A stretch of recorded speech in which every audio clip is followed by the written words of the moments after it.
Anda kembali di catatan demokrasi pemirsa. Tadi Bang Adian Napitupulu begitu yakin memenangkan Ganjar dan juga Mahfud MD. Bagaimana dengan Prabowo Gibran sejauh ini Bang? Tapi ekspresi pastikan boleh diulang nggak tadi barusan?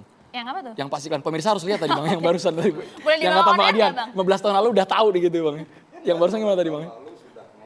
Boleh pakai mic Bang, boleh Bang. 15 tahun lalu. Bang Andri lanjut Bang, silakan Bang. Harus sesemangat tadi pas on air ya, Assalamualaikum Bang. warahmatullahi wabarakatuh. Waalaikumsalam warahmatullahi wabarakatuh. Pertama-tama tentu saya minta maaf karena datang terlambat. Bukan disengaja, tapi memang mendampingi Pak Prabowo menghadiri deklarasi PSI secara resmi tadi malam ini. Jadi mohon maaf terlambat.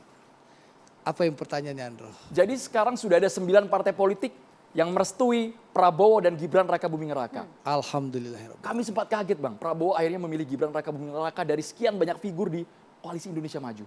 Pertimbangannya apa Bang? Ya, sesuai yang kita bahas berulang kali di baik catatan demokrasi, apapun lah program TV One ini.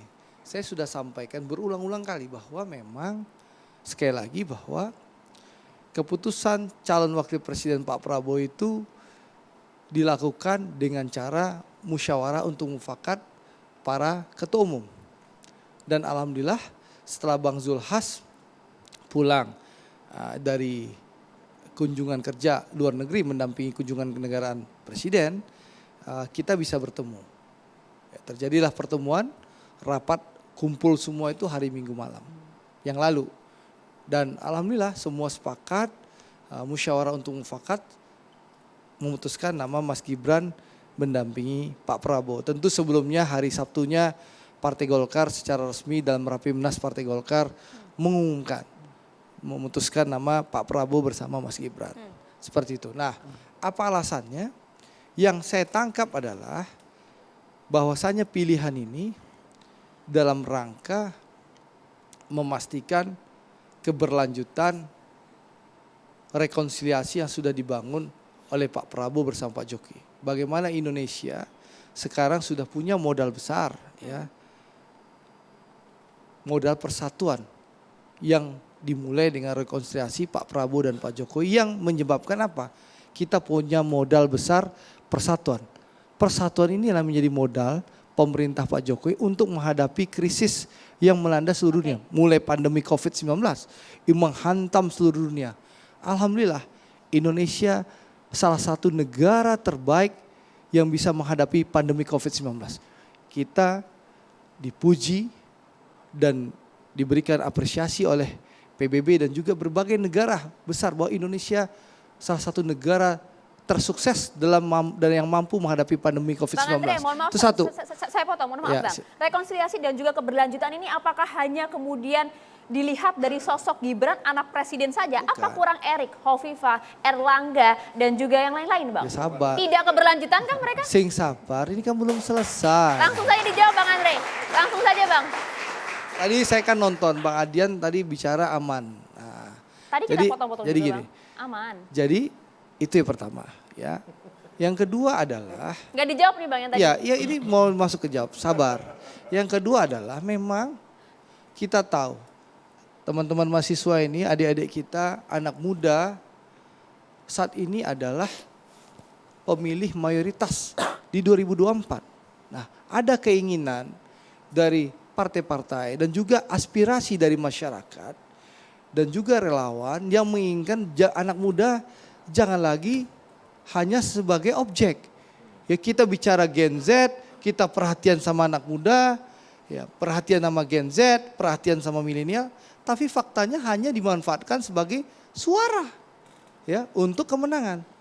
Nah, disinilah perannya Mas Gibran sebagai anak muda yang punya visi, ya di mana Pak Prabowo sebagai tokoh senior, ya punya pengalaman, ya punya stabilitas dan rekam jejak, ditambah dengan Mas Gibran yang punya visi, energi dan inovasi anak muda, ini bisa memenuhi ekspektasi dan harapan seluruh warga negara Indonesia. Bang Andre, poin itu menarik Bang. Apa yang dimanfaatkan dari Gibran sehingga bisa jadi daya jungkit buat Prabowo Subianto? Tadi Bagian saya mana, Bang? sampaikan. Dari sekian banyak yang berpengalaman. Ya, tadi saya sampaikan.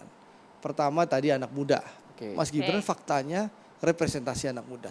Dan anak muda mayoritas pemilih di 2024. Yang kedua, banyak orang bilang Mas Gibran tuh, mohon maaf ada seniornya Bang Adian bilang Mas Gibran tuh anak ingusan. Tapi faktanya Mas Gibran itu wali kota yang salah satu wali kota yang sukses membangun daerahnya. Bayangkan saja ya, di saat beliau dilantik menjadi wali kota, ekonomi Solo itu minus 1,74%. Ya, saat dia wali kota kita bicara 2022 yang lalu, ekonomi Solo bisa jadi 6,25%. Padahal rata-rata ekonomi nasional waktu itu hanya 5,3%. Ya, 5,3%. Bang, barusan kata Bang Jazil Faya. Ya alhamdulillah, terima kasih masukannya Gus Jazil. Tapi itulah faktanya. Ya, Caimin malah yang memuji. Jadi menurut saya ya ini anak muda berprestasi. Ya. Dan satu lagi nanti pasti masuk ke dalam bicara soal politik dinasti. Pasti kan ujungnya di situ. Saya mau Abang yang narik ke sana sih. Nggak Bang. apa-apa. Nggak ada yang bilang Belum narik Bang. ke sana, Sebelum Bang. itu Belum narik ke masuk, sana, karena Bang. segmennya masih panjang, pasti Oke, akan oke, sampai ke situ. Lebih baik kita selesaikan di segmen ini saja. Ya.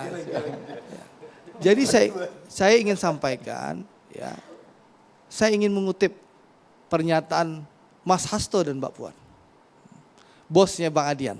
Nah, Mas Hasto dan Mbak Puan, sewaktu Mas Gibran maju menjadi wali kota Solo, beliau menyampaikan bahwa pemilihan Mas Gibran menjadi wali kota Solo itu bukanlah politik dinasti. Karena jabatan wali kota Solo itu bukan ditunjuk, tapi melalui kontestasi pemilihan langsung oleh rakyat. Dan faktanya masyarakat Solo waktu itu memberikan pilihan kepada Mas Gibran menjadi wali kota Solo. Ya. Nah, sekarang Mas Gibran maju sebagai calon wakil presidennya Pak Prabowo. Prabowo Gibran untuk Indonesia maju. Ya, untuk Indonesia gemilang. Jadi Untuk kalau- Indonesia Emas 2045. Nah, Kalau dari suara Bang Andre Sebentar. ini, Prabowo Gibran satu putaran paten gitu Bang ya? insya Allah, karena kepastian ini milik Allah. Nah, kita hanya bisa berusaha dan ikhtiar, tentu berdoa kepada Allah Subhanahu Wa Taala. Jadi intinya apa? Ya, tentu Mas Gibran akan menghadapi kontestasi yang sama di Pilpres 2024 nanti. Oke. Kita kembalikan kepada rakyat. Kalau memang rakyat ingin memberikan mandat kepada Pak Prabowo Gibran, insya Allah Prabowo Gibran siap melanjutkan kesuksesan pemerintahan Pak Jokowi sebelumnya. Bang Adian dulu boleh Bang komentar Bang. Dari tadi Bang Silahkan, Adian Bang hanya menebar Adian. senyum ketika Bang Andri bicara. Mau komentar yang mana? Pertama tentang politik dinasti. Oke, begini loh. Kalau kemudian dia mengikuti seluruh mekanisme, rekomendasi partai dan bla bla bla, sebagaimana yang disyaratkan oleh undang-undang nggak masalah. Tapi kalau menuju ke sana undang-undang harus dirubah, itu problem. Ada intervensi kekuasaan, itu problem. Rubahlah undang-undang untuk rakyat. Rubahlah undang-undang untuk bangsa. Rubahlah undang-undang untuk membuat orang miskin menjadi sejahtera. Jangan rubah undang-undang untuk kepentingan keluarga. Jangan. Ingat, keadilan akan mencari jalannya sendiri. Kalau kita bicara soal politik dinasti. Kalau kemudian mekanismenya seperti waktu dia di Solo, Bobby di Medan, no problem. Tidak ada aturan dirubah, tidak ada yang kemudian diganti. Enggak ada. Dan ini akan menjadi catatan sejarah yang akan dikenang dari generasi ke generasi bahwa pernah terjadi. Pernah terjadi. Itu kalau soal politik dinasti. Kalau soal yang lain, apa ya? Banyak orang kemudian tidak berjuang memenangkan Jokowi, tetapi kemudian menikmati habis kemenangan itu. Dan lalu merasa dirinya lah yang kemudian paling berjasa terhadap Jokowi. Tapi sekali lagi, rakyat tidak bodoh. Rakyat dengan segala macam caranya dia akan ingat peristiwa demi peristiwa. Dia akan ingat hinaan demi hinaan dan bagaimana ada kelompok yang menghina Jokowi dan kami bertahan. Jokowi pernah mau diimpeachment 2 kali di DPR. Usul itu sudah bergulir, kita cegah, kita tahan. Siapa yang mau impeach, kelompoknya yang mana, sama-sama kita tahu. Lalu sekarang mau merasa dirinya paling hebat gitu, paling menjaga Jokowi gitu. Kita buka sejarahnya, tidak bisa. Tidak bisa. Dan percayalah, sekali lagi saya katakan, keadilan akan mencari jalannya sendiri. Oh. Silakan Bang Andri, singkat. Respon Bang. Saya rasa rakyat tentu akan menilai bahwasannya kalau kami Partai Gerindra tentu tidak ingin merasa memiliki Pak Jokowi. Yang ada adalah komitmen Pak Prabowo bersama Pak Jokowi melihat kondisi 2019 di mana kita terancam perang saudara. Dan Sebentar, sebentar, satu-satu Bang. Enggak, maaf. Itu analisa siapa? Sebentar. Enggak, itu analisa siapa? Ganti-gantian kita bicara. Begini, Re. Jangan kemudian selalu menebarkan ketakutan untuk bernegosiasi. Tidak. Enggak, boleh Tidak. kita gantian. Oke, bukan Anda sebentar. bicara, saya enggak cegah. Bahasamu Langsung tentang direspon aja, Bang. bahasamu tentang ancaman perang saudara itu berbahaya. Bentar. Enggak, itu berbahaya. Makanya saya selesaikan saya Bagaimana bicara. kemudian kamu menafsirkan kompetisi kontestasi politik pemilu sebagai ancaman perang saudara? Langsung dijawab Ini oleh intimidatif. Bang Andre, Bang. Tidak Ini intimidasi. Makanya kita belajar gantian bicara.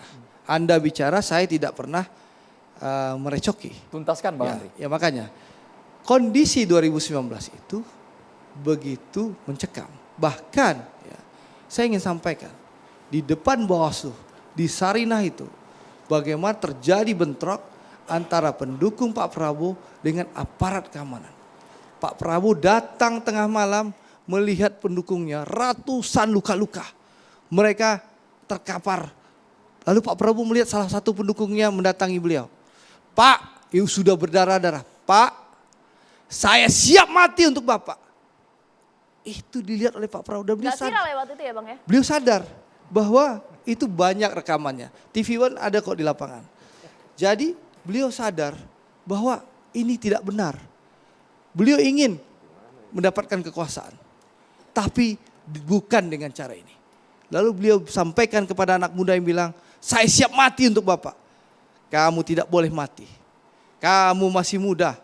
Kamu harus berbakti kepada orang tua. Prabowo sadar dan meminta seluruh pendukungnya pulang. Ya, karena beliau tidak ingin negara kesatuan Republik Indonesia yang beliau jaga sebagai patriot dan negarawan hancur. Disitulah beliau bersama Pak Jokowi membuka diri untuk melakukan rekonsiliasi dan persatuan. Oke, itu awal Gitu loh. mulanya ya. Itu that's point, itu sejarah. Gitu Bang loh. Adian. Enggak, sebentar dong. Setelah terjadi bentrokan, bla bla bla bla, dapat jabatan. Jabatan? Iya dong, menjadi Menhan. Begini loh Mas Guandre, jangan bicara bentrokan antara aparat dan demonstran itu sebagai indikasi perang saudara. Nanti Ini saya jelaskan tambahannya. Sebentar, ini yang menurut gua lu berbahaya menggunakan istilah. Oke, bentrokan aparat terjadi di Rempang dan rakyat. Itu bukan ancaman perang saudara. Bentrokan aparat dan mahasiswa saat berkali-kali undang-undang, juga protes undang-undang, itu juga bukan perang saudara. Boleh Oke. saya tambahkan? Ditahan dulu Bang, kita tuntaskan dulu. Oke. Bentrokan waktu undang-undang apa Ciptaker itu juga bukan perang saudara. Jangan dramatisasi lah. Oke, ada demonstrasi menolak kebijakan, ada demonstrasi menolak hasil, aparat menjaga terjadi bentrokan. Ya biasa saja. Jangan lu dramatisasi soal mencegah perang saudara. Perang saudara siapa dengan siapa? Boleh saya Singkat terus. Bang. Kondisinya mungkin Adian Napitupulu waktu itu di lingkar kekuasaan. Ya, menikmati dukungan seluruh kekuasaan waktu itu. Jadi tidak melihat kondisi real yang ada di lapangan. Nah, di satu sisi Pak Jokowi sadar bahwa lihat potensi ada perpecahan di antara anak bangsa. Sehingga Pak Jokowi waktu itu membuka diri berrekonsiliasi dengan Pak Prabowo. Dan Pak Prabowo pun sadar potensi perang saudara. Karena begitu besarnya polarisasi waktu itu. Kita harus akui polarisasi itu ada. Sehingga Pak Prabowo itu menyambut baik. Ya, Pak Jokowi membuka diri, Pak Prabowo menyambut baik dan membuka diri, terjadilah persatuan dan alhamdulillah persatuan ini sebentar gantian dulu bicara. Persatuan ini yang menjadi modal besar kita, selamat dari pandemi COVID-19 dan selamat dari krisis ekonomi, pangan, energi dan kita tidak pastian perang sebentar Rusia ya. dan Ukraina. Baik. yang menghantam seluruh dunia. Oke, sampai di sana Bang Andre. Ini modal Kita butuh besar. poinnya saja. Sebentar. Terima kasih. Satu lagi. Dan persatuan dan rekonsiliasi Prabowo dan Jokowi ini ditiru oleh Malaysia. Pakatan Rakyat dan Barisan Nasional terinspirasi dengan rekonsiliasi Prabowo dan Bergantian. Jokowi Oke. yang Iya. akhirnya mengantarkan Anwar Ibrahim menjadi Perdana Menteri Malaysia ke-10. Itulah keberhasilan dan contoh teladan yang baik Poinnya sudah dilakukan kami dapat. Prabowo Oke. dan Jokowi. Terima Bang Adian, kasih. singkat. Ya, Singkat, Bang Adian. berhentilah dramatisasi. Tahun 98 itu ada 187 perempuan diperkosa massal dalam satu hari. Ada lebih dari 2.000 orang meninggal dalam satu hari. Ada lebih dari 500 bangunan terbakar dalam satu hari. Ada lebih dari 300 motor dan mobil terbakar dalam satu hari. Dan kita tidak pernah katakan itu potensi perang saudara. Jauh lebih besar korbannya, jauh lebih banyak kehancurannya. Jangan dramatisasi. Jangan kemudian membuat istilah yang kemudian mengintimidasi orang lain. Menakut-nakuti bangsa ini dan rakyat ini. Tidak ada. Belajar dari sejarah. Lihat dan berpotretlah pada masa lalu. Tapi Oke, Bapak baik, seperti sudah ini. selesai. Kita Kita sepakat bagi juga. 2024 harus sejuk. Kita ke Bang Noel dulu. Bang Noel, kami